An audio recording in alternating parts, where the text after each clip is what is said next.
സംസ്ഥാന സർക്കാർ നടപ്പിലാക്കിയ ഭൂഭേദഗതി ചട്ടം പിൻവലിക്കുക, നിർമ്മാണ നിരോധനം പിൻവലിക്കുക, ഏകീകൃത ഭൂനിയമം നടപ്പിലാക്കുക തുടങ്ങി വിവിധ ആവശ്യങ്ങൾ ഉന്നയിച്ച ആം ആദ്മി പാർട്ടിയുടെ നേതൃത്വത്തിൽ അടിമാലിയിൽ സായാഹ്ന ധർണ സംഘടിപ്പിച്ചു. പാർട്ടി സംസ്ഥാന വർക്കിംഗ് പ്രസിഡന്റ് ഖാദർ മാലിപ്പുറം പ്രതിഷേധ പരിപാടി ഉദ്ഘാടനം ചെയ്തു. ആം ആദ്മി പാർട്ടി ദേവികുളം നിയോജക മണ്ഡലം കമ്മിറ്റിയുടെ നേതൃത്വത്തിലായിരുന്നു വിവിധ ആവശ്യങ്ങൾ ഉന്നയിച്ച അടിമാലിയിൽ സായാഹ്ന ധർണ സംഘടിപ്പിച്ചത്.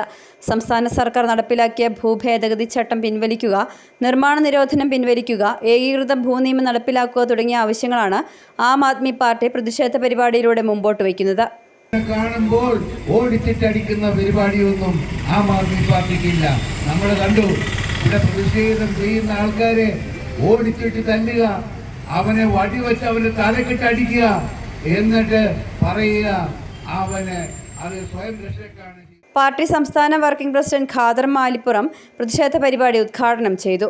പാർട്ടി ദേവികുളം നിയോജക മണ്ഡലം പ്രസിഡന്റ് തമ്പി അഗസ്റ്റിൻ അധ്യക്ഷത വഹിച്ചു. പാർട്ടി കർഷക വിംഗ് സംസ്ഥാന പ്രസിഡന്റ് മാത്യു ജോസ് മുഖ്യപ്രഭാഷണം നടത്തി.